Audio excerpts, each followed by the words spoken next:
Whoa. 5 out of 5 donuts on that bottle pop. Oh, yeah, that was good. That's the first opening, too. That was fantastic. I couldn't get it open. That was awesome. Like, we're sitting there, and I'm just like, All right. You ready to get spoopy? Pasta.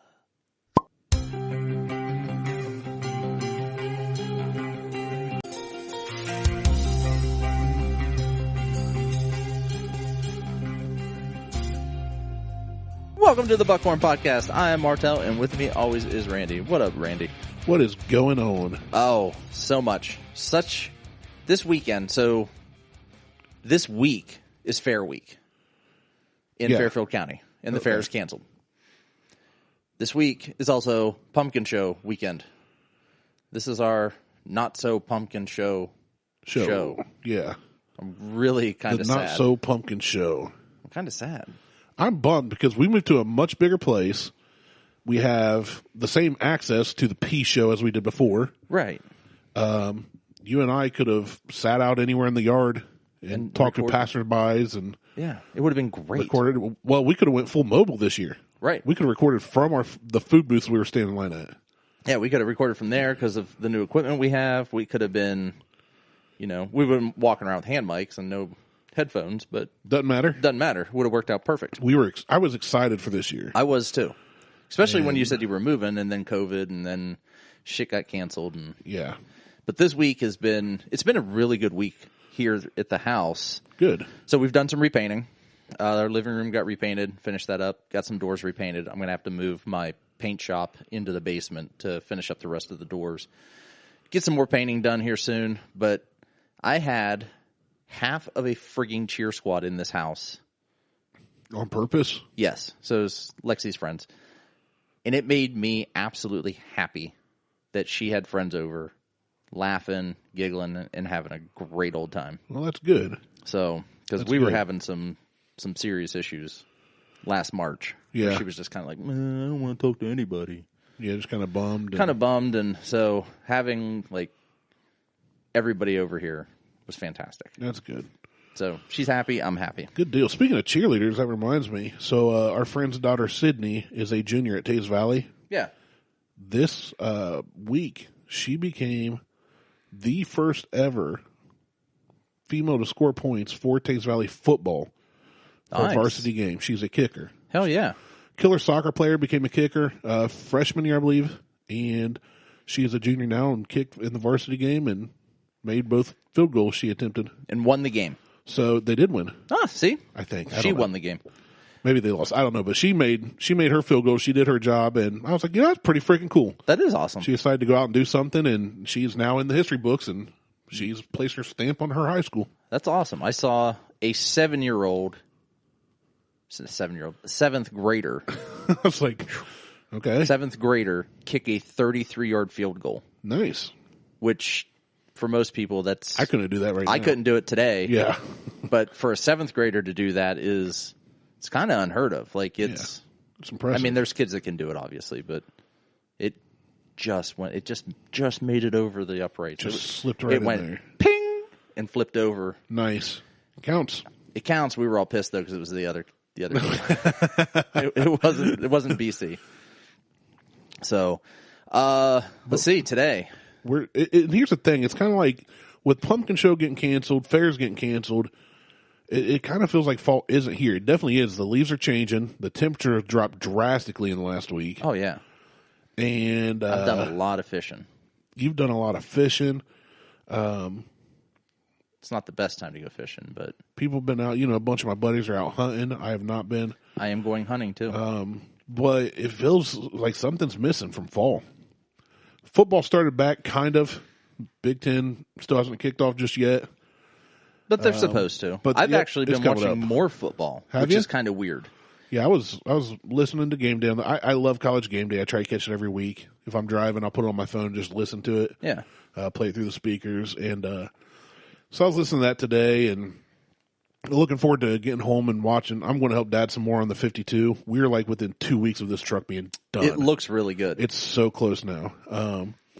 So I'm going to help him a little on that here today. And then, just go home and watch. There's some good games on tonight, supposed to be. So nice. It's fall. We It just is don't have definitely Pumpkin fall. Show. I was going to say something. I completely forgot what I was going to say. Something about football? Oh, no. You said game day. I thought ESPN. ESPN Yeah. led to Hulu.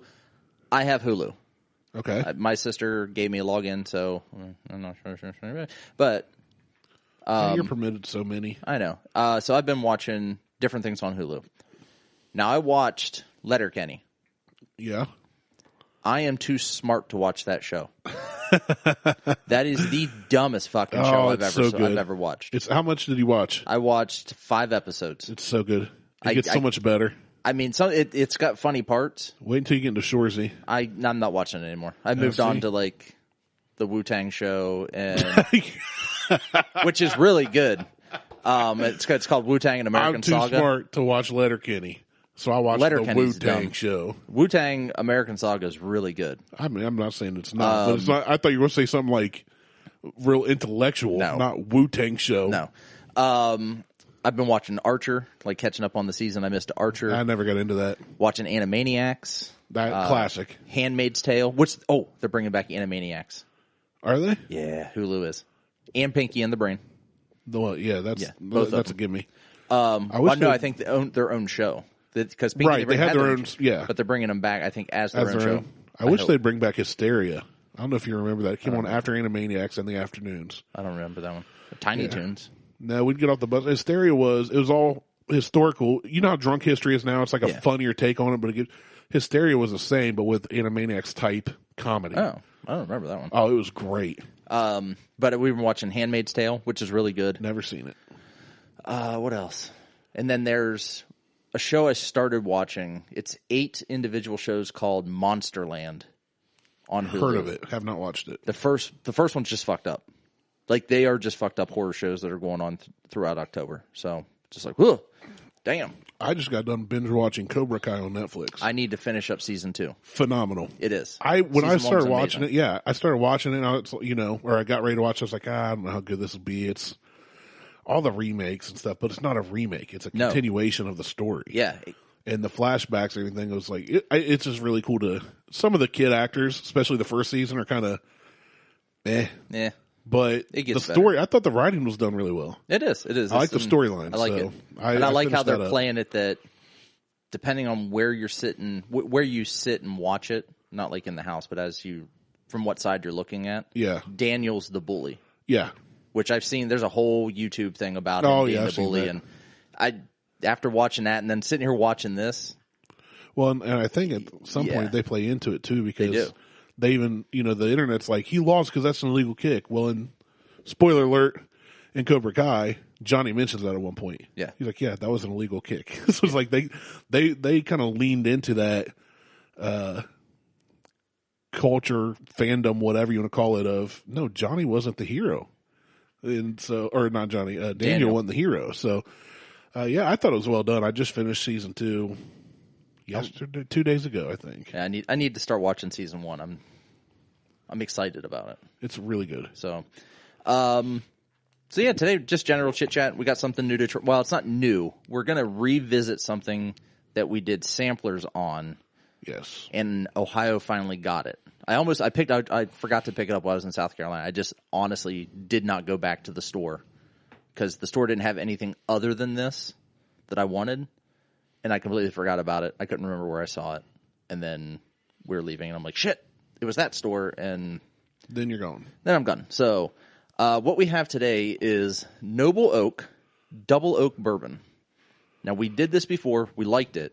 But I want to give it a proper go. So we're going to revisit this one. I like it. It is 45%. So... And it is a bourbon whiskey finished in sherry oak staves, or with sherry oak staves, sorry. Okay. So kind of like what Makers does. They throw staves in and let them sit and maturate. Right. Is that a word? Yeah. Is that a good word for that? So we'll give this a go.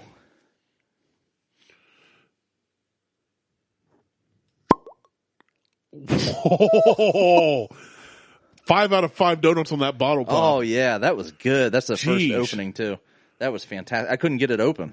That was awesome. Like, we're sitting there, and I'm just like, I was about to talk to fill the silence, and I was like, no, wait. This is going to be good.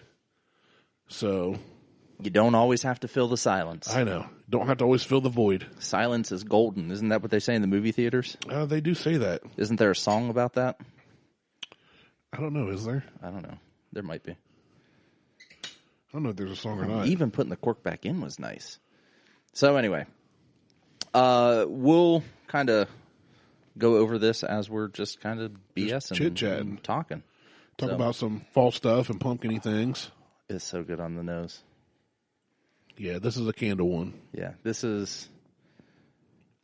I may have to go buy another bottle. So, like, we did the Legion on a previous episode, and I sent some friends down to buy it. I'm like, go get some. They didn't have it. It was gone. Yeah. They're not getting many bottles at pit stop of it. So when I was down there... Like I said during the episode, it's going to become Blanton's, man. It's not going to be the Blantons. It's I have to get in line at 5 a.m. to get a bottle of Legion. No, it's not. Because I was down. I went to the liquor store they open at 8. I was there at 9 when they got their shipments in. And I was like kind of peeking through all the boxes to see what all they got. They had Buffalo Trace, a couple bottles of that. I picked up a bottle. They had Weller's Special Reserve, small and large bottles. Yeah. Readily. Just one guy walks in and like snatches up a bottle, like the huge bottle of Weller, like someone was going to steal his child. I was like, just calm down. Jesus, there's 3 bottles there and no one's eyeballing them. It's just Weller. Settle down. But then I met, I'm sorry, I'm jumping ship here. But Legion, they had 5 bottles of Legion. So I took a picture of it and I sent it to a friend. I'm like, hey, you were down here to get it. It wasn't there. They got 5 bottles. Well, after I turned around, this older gentleman was holding a bottle of something. He walks over, he picks it up, sets it on the upper shelf, and starts reviewing. I'm like, don't bother reviewing it. Go ahead and buy it. Just take my word for it. Buy it. I bought a bottle. We've reviewed it on a show that I do. Just go ahead and buy that bottle. And he's like, well, I'm like, it's really good. It's kind of sweet. It's good. Trust me. Just go get it. So he ended up walking out with that bottle. And then I met... she was a whiskey rep, liquor rep, whatever you want to call her, for Old Elk. Now I know Dude and Tyler just did a show with was it the Master Distiller? I think from Old Elk. And she's like, well, this is one that you really need to get, this weeded one that Old Elk has, $65 for the bottle. I'm like, I'm not looking to spend that today. Yeah. So I ended up picking up another bottle of Nika as well. And this Noble Oak and some BT. How much was a Noble Oak? It's like $35. Nice. In all, I bought a bottle of wine and 3 bottles of whiskey, and it was $135. Gotcha. Okay. If I had bought the Old Elk, that's half the price of everything I just bought. Right. Basically. So. Good deal. I wanted to maximize my purchasing power. Right. Even after I sent Liz a text, I said, ooh, today could be dangerous.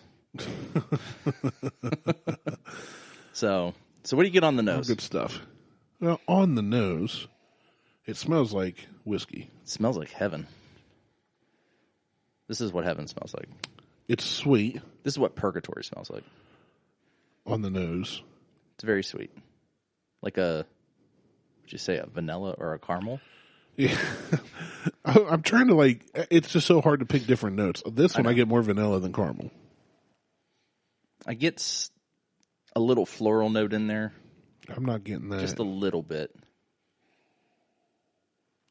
This really tastes like a vanilla. Some kind of a vanilla mixed with something candle to me. Vanilla whiskey candle. Vanilla and lilacs. Sure. All right. Vanillax. Yeah. Sounds like a laxative. Vanilla laxative. Gross. But anyway, you have some stuff that you want to go over that you called pasta stories. Creepy pasta. Yeah, and we're going to get spaghetti. Yeah. So, I mean, it's fall. This is the non-pumpkin show.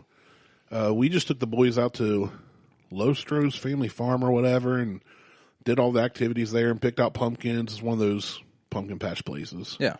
So we just did that last night. So we're in the fall mood. And I had this link I sent to myself that it is somebody else sent me. And it's all from outdoorsmen, hikers, campers. It's a forum. Yeah. And somebody started saying, hey, have you guys ever seen or heard anything strange while you're out away from civilization. Right. So I sent myself the link, man, like a year or two ago, and saved it in my email. As a matter of fact, this first one I'm going to read was entered in 2009. Okay. So it's been a minute. It's been a while. But somebody sent it to me, and I haven't read any of these. But the first sentence of this one says, "You guys haven't heard creepy until you heard the legend of the Stick Indians." Stick Indians. So I was intrigued. So I figured, you know what? Creepypasta, if you Google creepypasta, you will get all kinds of stories. That's where Slender Man started. Oh. Slender Man was a creepypasta. Creepypasta is another word for copy paste. It's taking these words and sharing them and spreading around. It's the old chain email. Yeah. Just copied and pasted on all different forums and sites and Reddit and whatever. But creepypasta, yeah, it's just basically horror stories that real people share. Okay. A lot of them, I've read some of them back in the day. You can tell they're fabricated, but they're done pretty well. It's kind of like a good horror movie or book. So there's a website called Weird US, or Weird USA, or Weird United States, but you can find like Weird Ohio that has creepy ass stories on it. Yep, that's a good one. I started with Forgotten Ohio back in 2000. Forgotten Ohio, it's the same thing, yeah. And that site's gone now, unfortunately. They still have a Facebook page, but yeah, Weird Ohio is another good one that has a lot of local urban legends and tales. Yeah. And, a lot of the ones we've heard of, like the couple that's making out and they hear scratching on the car and they get out and there's a hook on the handle. That's a tale as old as time. Right. That's what I'm saying. Those are old ones. So I figured I'm going to read these ones straight from, the reliable people on the interwebs. Yeah. And we'll go from there. Okay. So I've not read any of these. So we're just going to wing it about the Stick Indians here to start out. And we'll see where it leads us. Sounds good. So it says, and if I take a break or pause to sip my water or whiskey, forgive me. No. Like I did there to get started. Got to wet my whistle. My whistle. So I can't do that. You can't whistle your S's? No, nope. Oh, Liz hates it. Because I'll do the beaver from Lady and the Tramp. Where he gets the muzzle.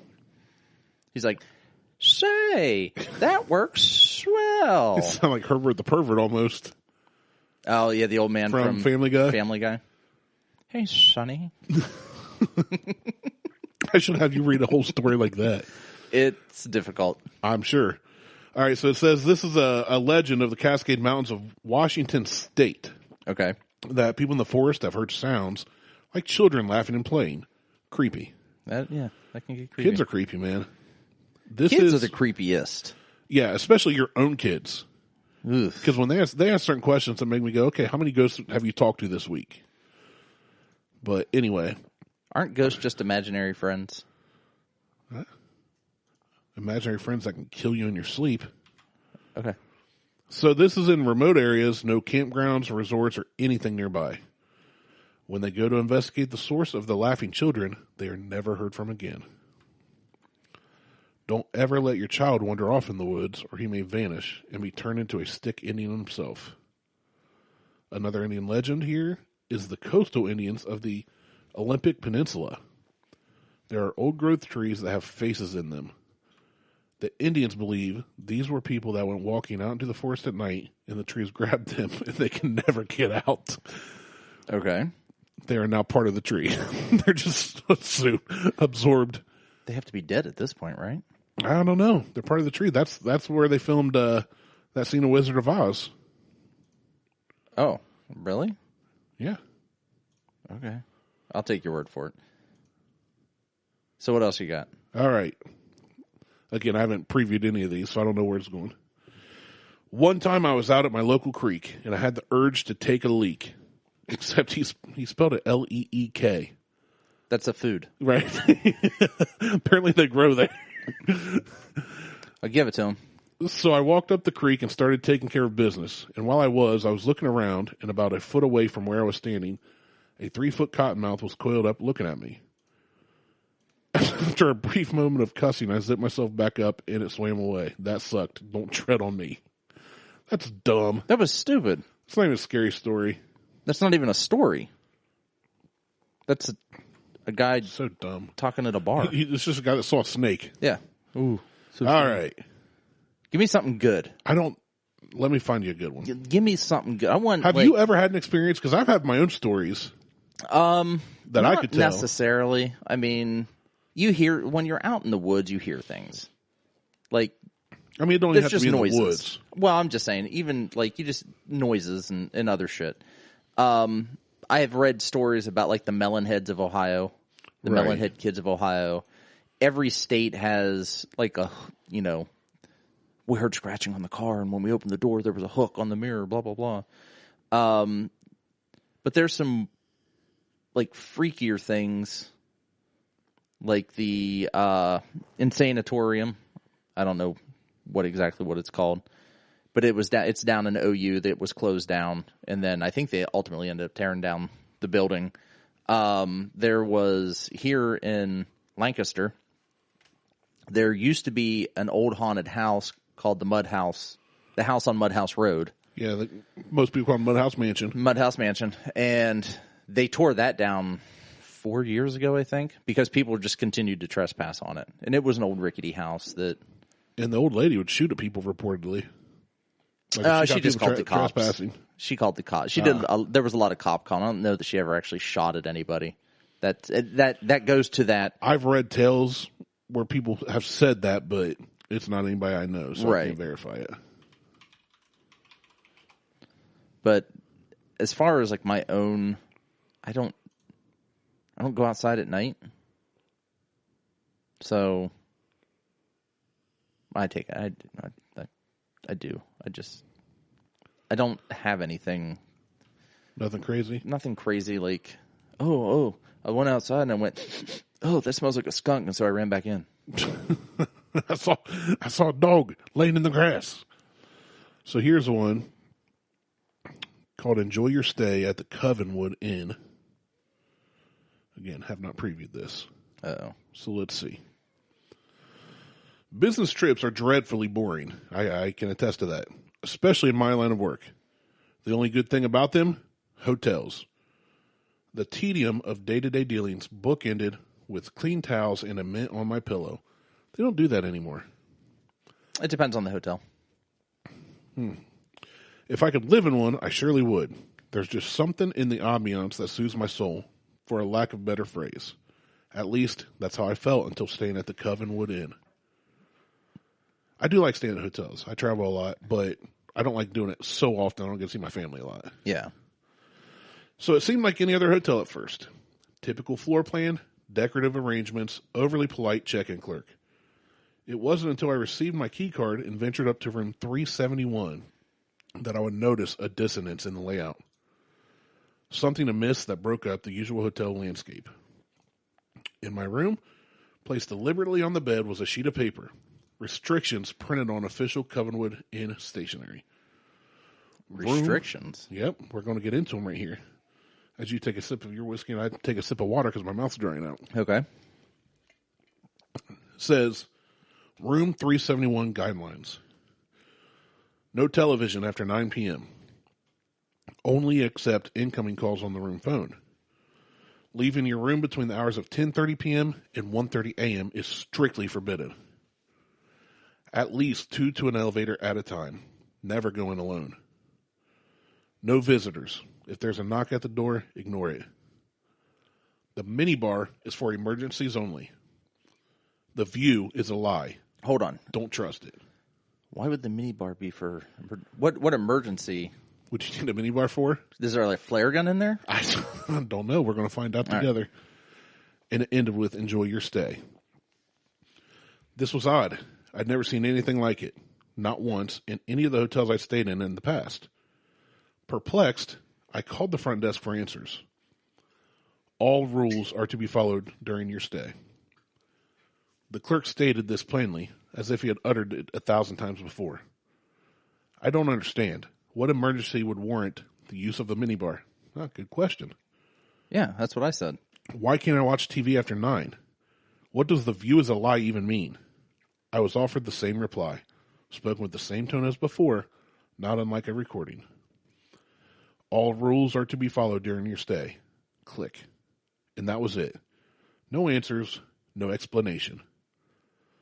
Assuming it was some sort of strange hotel humor I was unfamiliar with, I threw the list on the bedside table and forgot all about it until later that night. As I lied in bed, watching the 10 o'clock news, something completely out of the ordinary happened. The reporter began scratching at her face. A little at first, but then a lot. Her emotions became aggressive, and skin became peeling. Blood dripped from the wounds as she continued to relay her report without missing a beat. No one seemed to even notice or react to her appearance. Eventually, she froze in place and stared at the camera. Then a close-up of her face, grotesque and mangled. Her bloodied lips spread apart and offered an ominous statement. "Don't break the rules, Jack."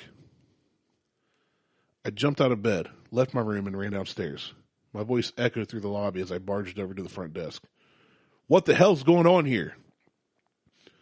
The receptionist didn't so much as blink at my intrusion. "What can I help you with, sir?"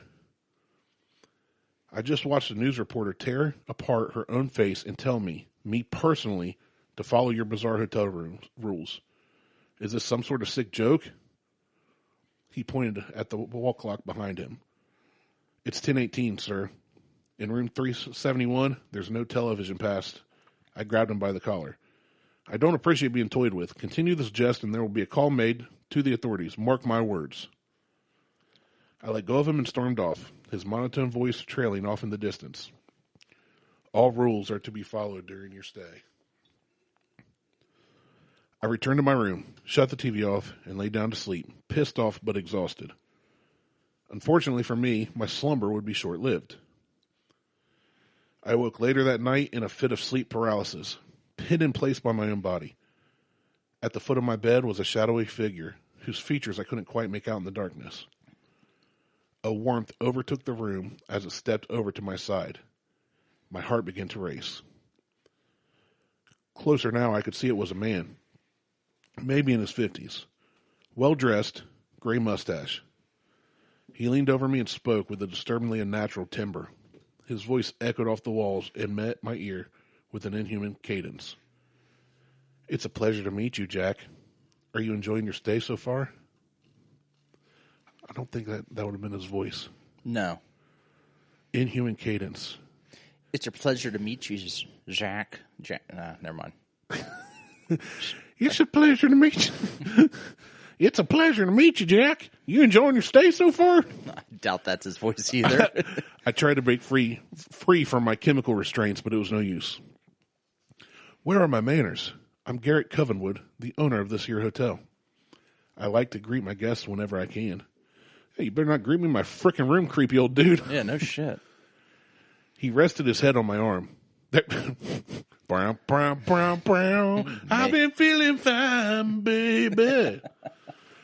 There was a stinging sensation where his skin met mine. Ooh, it's all tingly. He is. He must have put some Bengay on. Or some BioFreeze. Icy hot. But I could barely wince in response to the pain. "Follow the rules, Jack. If you don't, you're in for a bumpy ride."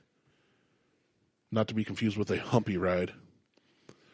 All at once, the warmth dissipated, and the sound of my cell phone buzzing rendered me fully awake. I jolted to a sitting position, reclaiming my movement. The man was gone and my arm was fine. Thank God it was just a nightmare. I quickly grabbed my phone and answered it. It was my boss, Coulter. It's a weird name. Yeah. "Hey, Jack, there's been a change of plans. Need you down in the lobby right away." "What for?" I asked, somewhat groggily.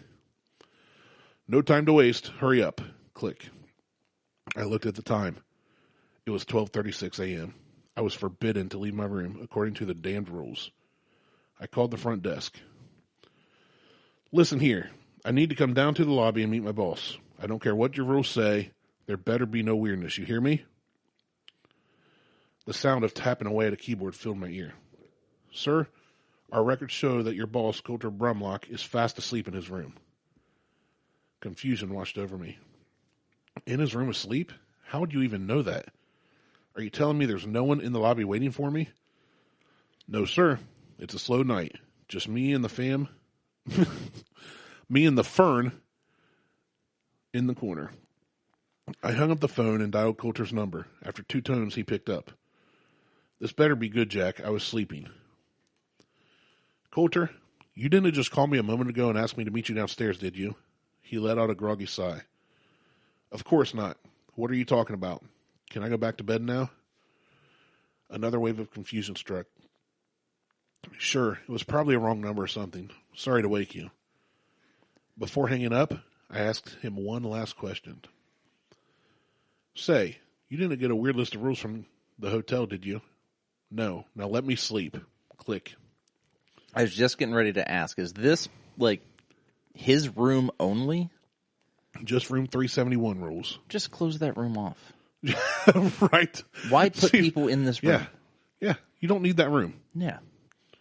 He hung up, and I sat there contemplating things. Honestly, it felt as though I was hanging onto my sanity by a single fragile thread.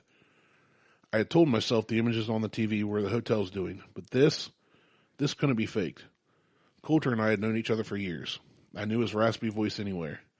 Better than I knew my own. How's that possible? That was definitely him on the other line, but at the same time, it couldn't have been. It was, by all means, a mystery. The next day of work came and went. Before long, Coulter and I met back at the hotel, where we dispersed to our separate rooms. What was once the highlight of any given business trip was now tainted by uncertainty. Go to a different hotel. Yeah, that's my. If I have one night like that, I ain't going back to that room again. I had a similar experience. DoorDash got the wrong hotel. I'm going to start injecting commentary into some of this. You should. That's what we do. I know. Well, I've been listening intently, though. I was reading intently for a minute until I got to the part that kind of made me laugh, and I broke out of character. When you said fam instead of fern? Well, before that, too. For a good long while, I sat there in bed, still in my dress attire, perusing the list of rules on the bedside table. I couldn't make sense of them any more than when I'd arrived, but it had become abundantly apparent that something was going on. Something unexplainable. Part of me hoped it was the product of a tired mind, overworked and succumbing to the side effects of exhaustion. But lies, even the ones we tell ourselves, only stretch so far. After undressing and climbing beneath the sheets for some much-needed rest, there was a knock at the door. Rule number 5 came to mind. No visitors. If there's a knock at the door, ignore it. What if you just look through the peephole? Is there a peephole, though? I don't know. Sounds like a really shitty hotel. I don't know. It's like a charge by the hour place. Hey now. I've been feeling fine. It felt silly, but I did as the rule demanded. Best to act with an air of caution, I thought. Better safe than sorry. The knocking, however, was soon followed by a voice. Coulter's voice. Jack, are you in there? Your wife called me. Says she couldn't get through on your cell. Something happened to Leslie. My heart sank. Leslie was our daughter. I jumped out of bed, ran to the door, and opened it at once. Coulter walked in, visibly troubled. What's going on? What happened to Leslie? Coulter bore a look of deep concern. Well, it's not good news. My heart was pounding. Out with it already. What happened? This is my daughter we're talking about. He looked at me, almost teary-eyed. Leslie's dead, Jack. All color vanished from the room. What air I had in me left my lungs in a single labeled breath as a steady stream of tears wet my face. Coulter put his hand on my shoulder. There's more. Please sit down. I fell to the bed broken. The truth is, Jack, you broke rule number 5. Now I have to hurt you. His lips stretched into a wicked grin and his body froze. He was still as a statue. Coulter, I don't understand. In a flash, his hands lunged and connected with my neck. With a viciously tight grip, he began squeezing the air out of my lungs. I tried to fight back, but his strength was overwhelming. I managed to get in a few jabs to his head, but it didn't seem to have any effect whatsoever. He forced me to the floor and continued to clench my throat, until finally I lost consciousness. In that moment, I truly thought I was a goner. He should have learned from Maga. Yeah. You could have rolled him, gotten... Buck and roll, man. I awoke in bed the next morning, alive and well. I quickly reached for my phone and noticed a text from Charlotte.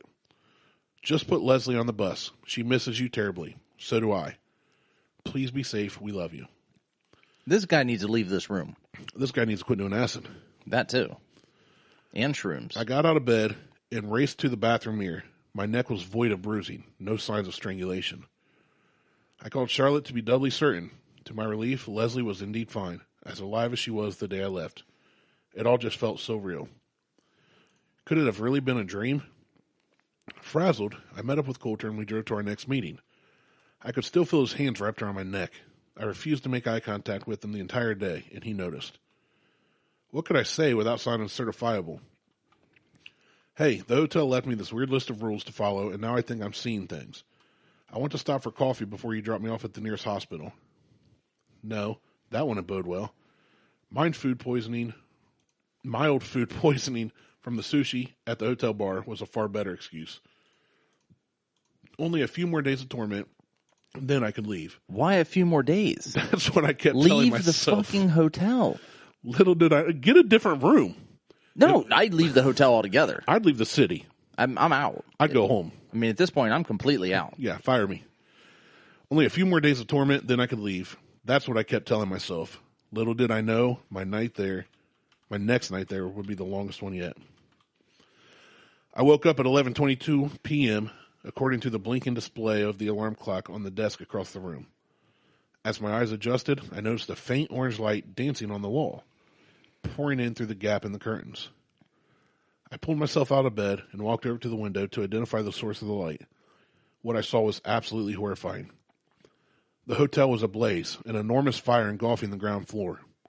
The flames grew to great heights and touched the glass in front of me before I had the nerve to turn away and make a run for it. And leaving my room, I yelled to warn other guests. Fire! There's a fire! We need to leave at once! No one joined me in the hall. There was no sound at all coming from within any of the other rooms on the floor. He broke another rule. He did.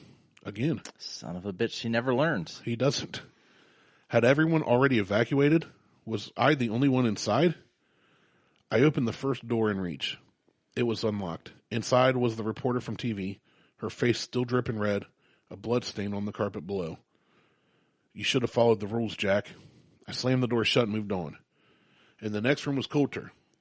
I watched him strangling a copy of me before his head turned and we locked eyes. He threw my lifeless body to the floor and started running to my position. You can't hide, Jack. I closed the door and ran to the next. This room contained... He keeps opening doors. Quit opening doors.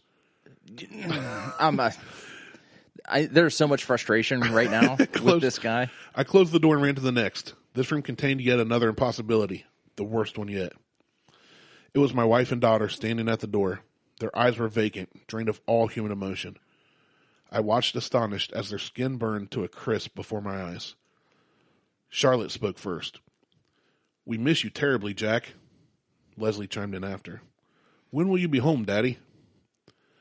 I couldn't escape them. These horrors were around every corner. In a last-ditch effort to run away from my troubles, I bolted to the nearby elevator. The button was jammed, but I kept pressing it. I looked down the hall to see the reporter, Coulter, my wife, and daughter all walking towards me. Come on, work, you piece of crap, work. Finally, the button gave way and the doors opened. I hopped into the metal box and pushed the button for the first floor. The doors closed just as the ragtag team of zombies closed the gap between us. I slid to the floor on the verge of a heart attack. The ride down offered no solace, no law on the supernatural calamity I faced. Without warning, the elevator dropped, plunging to the depths of the hotel, far deeper than I thought possible. I gripped the railing as tight as I could. As the light wavered in and out of life between flickers, Garrett appeared before me. Garrett? Who's Garrett? We know Garrett. You've broken... Oh, Garrett's the old dude that owns the hotel, right? I guess. You're so angry. I'm to the point where... Like, I want to strangle the shit out of this guy, and I'm not going to be... You're Coulter. I'm not going to be some, like, apparition. You've broken almost every rule, Jack. This is what happens. You'll destroy us all if you're not careful. He vanished. The light left with him. Knowing my death was fast approaching, I closed my eyes and thought of Charlotte and Leslie. I could see them playing outside in the rain on the day I left. It was always heartbreaking to say goodbye, and this would be no different. I held on to their memory and braced for impact. As the elevator neared the end of its descent, Garrett's booming voice entered my mind and broke the trance. Wake up, Jack! Jesus Christ. Was that really loud? Yeah. Listen, the girls are probably like, who's Jack? It was loud in the room, right? Not I pulled on away the from microphone.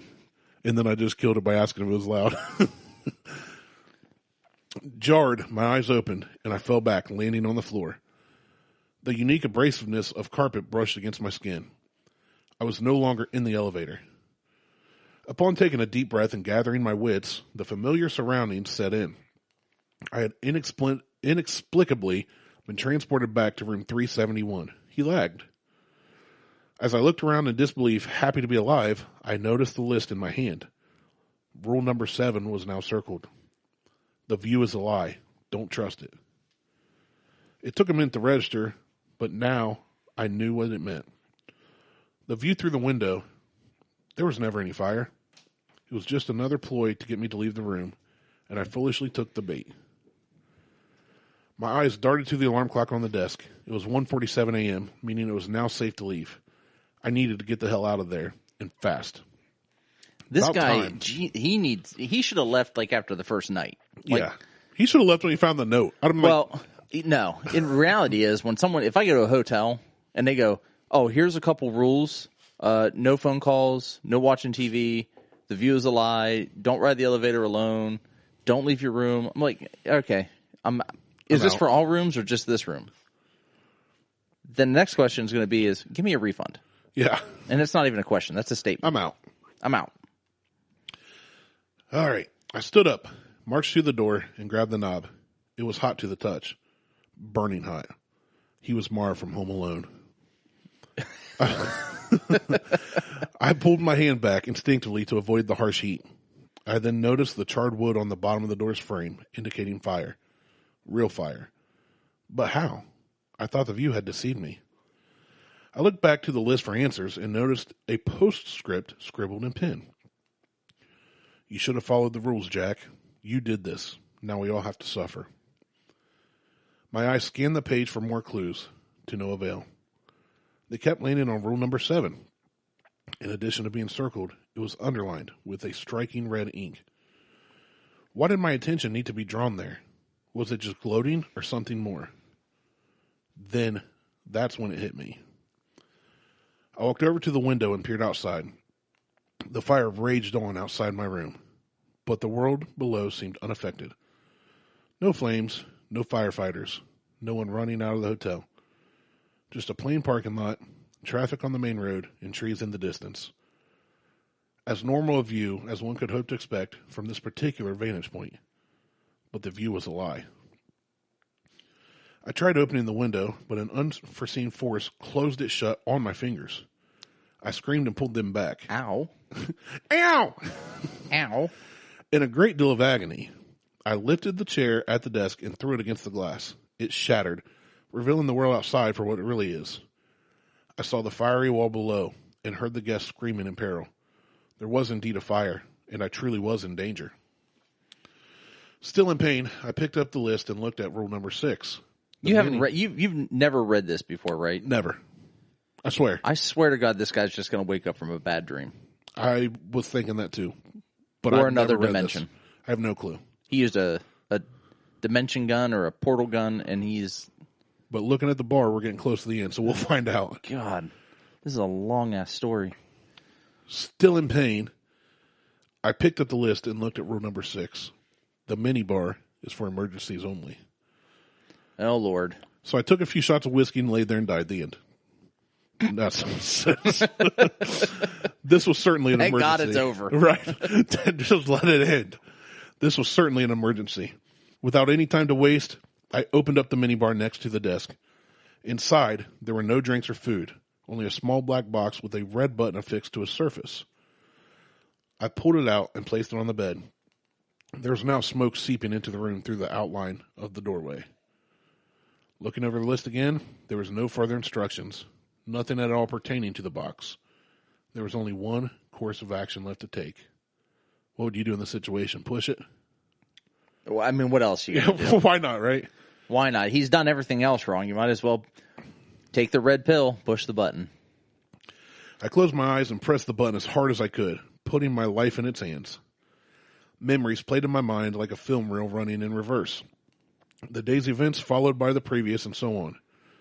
I relived all of the fear and torment in a matter of seconds until eventually my eyes opened, and I found myself in line with Coulter at the front desk waiting to check in. This place isn't too shabby, Jack. Better than the last one, at least. I can't explain how, but I was back in the hotel lobby on the first day of the business trip, the day we checked in. Say, Jack, what happened to your hands? I looked down and saw the bruises left by the window. Oh, it's nothing. I slammed them in the car door, that's all. Both of them? I'm an idiot. I kicked it closed with my foot. He was cut off by the check-in clerk greeting me. I was now in front of the line. Do you have a reservation, sir? I stared at him for a while, remembering everything that had happened. I then backed away from the counter and turned to leave. Jack, where are you going? Sorry, Coulter. I think I'm going to get an Airbnb instead. I'll see you tomorrow. He waved his arms at me frustrated and then turned back to book his room. I heard the clerk handed him his key card before I reached the exit. Here you are, sir. Room 371 on the second floor. We hope you enjoy your stay. 371 on the second floor. That doesn't even make sense. And that's the end. Yeah. So how would you rate this whiskey?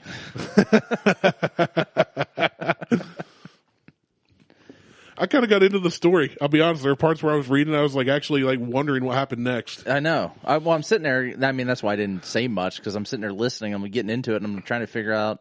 But at the same time, I'm like, this guy is a dumb fuck. Well, yeah, it's like watching a horror movie, though, right? Let's go hide. Let's get in the car. No, let's go hide in the shed with all the chainsaws. Right, exactly. Which I was listening to another podcast, and they were reading some that listeners had sent in that supposedly happened to them. Yeah. And one of the things they were talking about, and I forget who it was, they mentioned some psychologist, psychiatrist, somebody smarter than us, how easy it is when you're removed from the situation to think clearly. Well, when crap's happen. Like if you showed up to a hotel and saw a list like that, I mean, it'd make you, I'd be quizzical, but would you really think anything bad would happen if you watched TV after 9? No. So, you know what I'm saying? So putting yourself in his shoes. I would be more curious of why they're handing me a list with that on it. Right. Absolutely. I mean, that would be the first thing I'd look and I'd be like, why? Yeah. Like, give me an explanation. I'm not going to. Right. I'm not just going to chill here and accept this as fact. Right. Or truth. Why? Like, what's. And why this room? And why is room 371 on the second floor? Yeah, that would be my first question. Like, because I stay in a lot of hotels. Because I don't. I stay in the same ones every time I make a trip. That wasn't mentioned in the beginning of the story. Nope. 371 on the second floor. Nope. It just said room 371. Yeah. Well, it's like having a 13th floor in a building. They don't exist. They do. It's just they call it the 14th floor. Yeah. But I learned all about that in the book Sideways Stories from Wayside School. Oh yeah. I should get that book and read it on the air. That's a good one. Why while you were doing that, I had pulled up a couple of the weird U.S. stuff. Yeah, I saw you moving stuff, but I was trying to stay focused. But I think I'm going to hold off on that. Maybe I'll just sit down and read the articles verbatim, and then just put out like a couple of shows throughout the week that'll just be quick, like 15-minute shows. There you go. Maybe. I'll just read a couple of the weird U.S. shows. It is October. It's spooky month. Spooky month. And scarecrows come to life, and Michael Myers is out there, and Jason Voorhees. And have you ever had a supernatural experience? Several, but nothing crazy. Like, I've mentioned it before. Both my parents passed away, but my mom she was a trickster. She liked to play pranks. Shit's come up missing in this house, and it shows up someplace else in another room. That was just shit my mom did when she was alive. Like, she would just, if you left something out and she told you to pick it up, she'd pick it up and put it someplace else. But yeah. So, and shit's happened around here. Like when Lexi was a baby, we literally heard someone singing in her room over the baby monitor. That would freak me out. Oh yeah, that would freak me out. We come upstairs. Well, I came upstairs. Probably dead sprint. Yeah, and saw like an outline image, the typical ghostly white that you would see of my mom standing at Lexi's crib, and I just kind of backed away, and that was it. Like, didn't go bursting into the room, like opened the door, quietly because Lexi was sleeping. Yeah. And maybe it was just picking up something else. And we've seen things like my dad, he's, a silhouette of him walking across like the front of the house where the staircase is to the bathroom. Right. You see a silhouette of him that is it's built like he is. So we just assumed it's him. Who else is going to haunt me? I mean, we've seen cats. Because we used to have Abraham 2 cats. Lincoln. Maybe.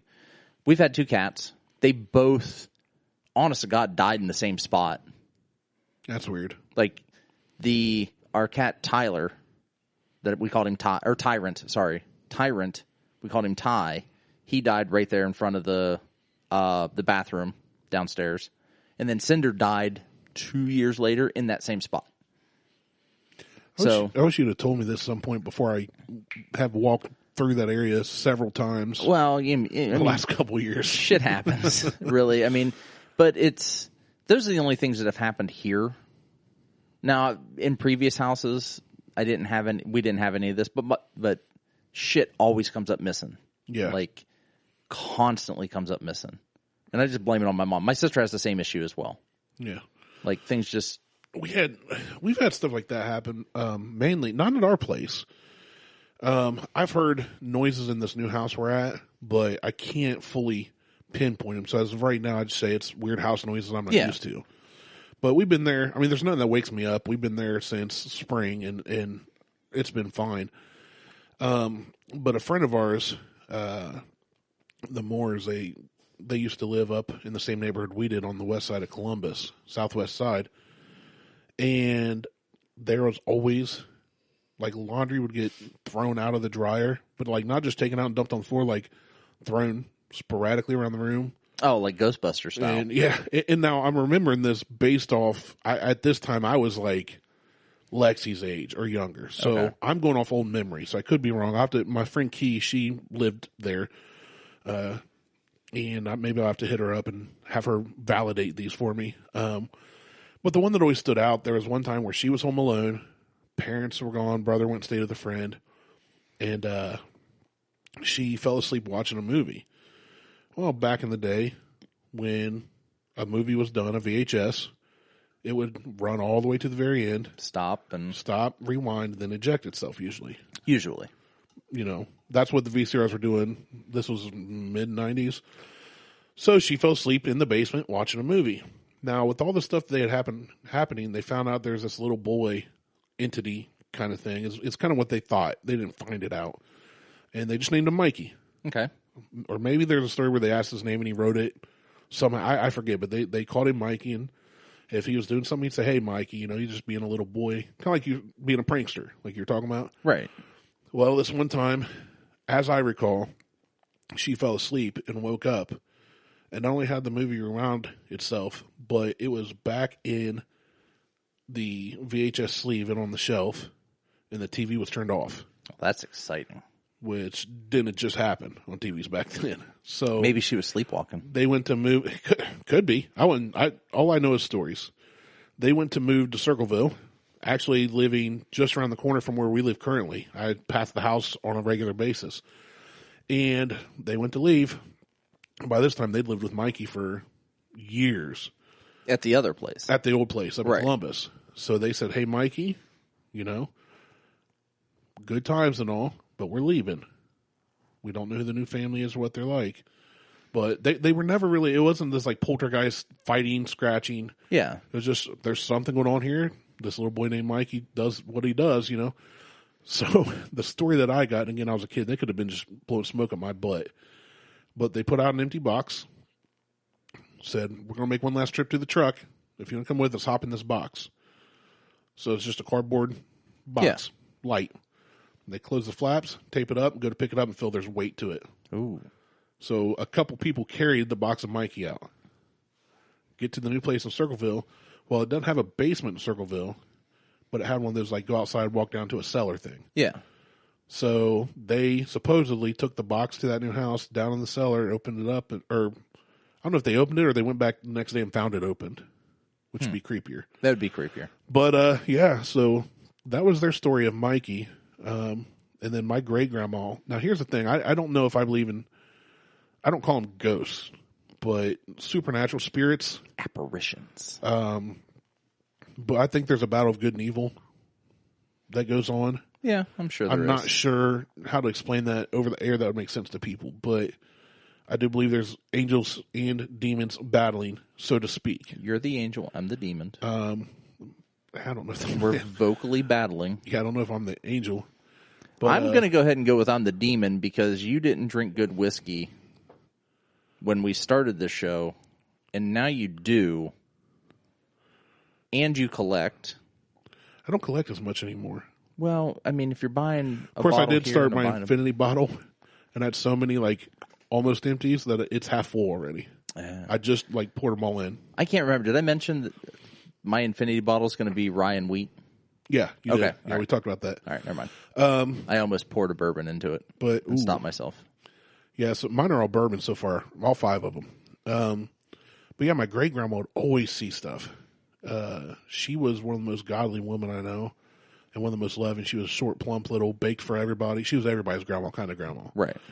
And she had a story where she was staying at a friend's house and sleeping on their couch, and the couch was in the living room under the stairs that go upstairs. Harry Potter style. And sure, I haven't seen Harry Potter. So she was laying on the couch, middle of the night. She felt this weird presence and opened her eyes, and she could kind of see through the wall a tall, pale man and long black hair, black top hat, all black suit. Kind of looked like your stereotypical horror movie Slender Man. Funeral. Yeah, not Slender. I mean, she could see facial features and everything. Not Slender Man. But following behind him was a short, pudgy little guy dressed in all white hair, kind of glowing. Boss Hog. And yeah, Boss Hog. So Slender Man and Boss Hog come down steps. But she said that the tall guy walked over, stood right over top of her, and looked down at her and kind of gave her this wicked grin.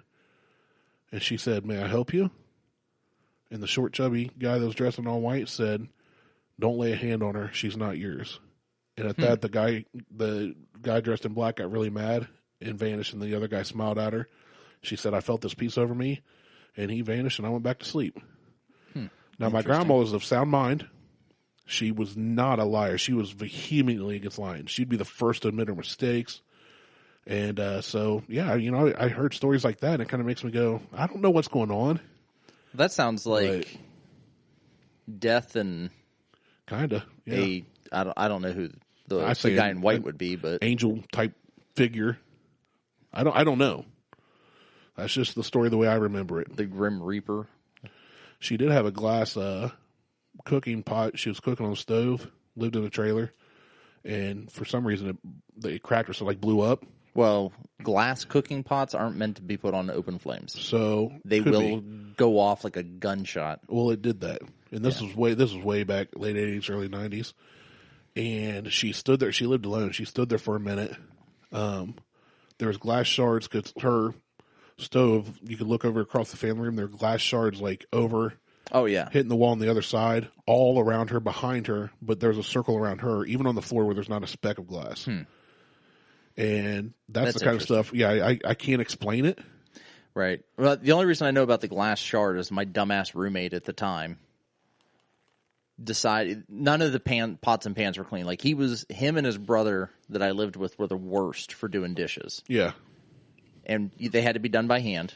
But they were the worst for doing dishes. So he just took out a Pyrex bowl for baking. Yeah. Put ravioli in it, Chef Boyardee. Put it over an open flame. Comes back into the room. We continue to play whatever it was we were playing, Half-Life and you just hear this loud explosion like a gunshot. And ravioli is all over the kitchen, everywhere. Y'all redecorated. And I'm like, I looked at him like, you're cleaning this shit up. So he gets a broom. To sweep up ravioli? To sweep up ravioli.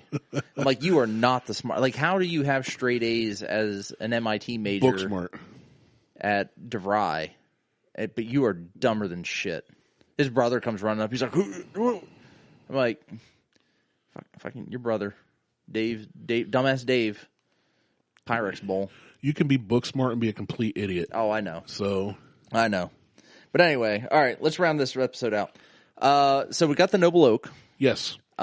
we've decided that ghosts are real, and Jack's a dumbass for staying in that hotel room. Noble Oak Double Oak Bourbon. Very good. With Sherry Oak Staves. Thoughts?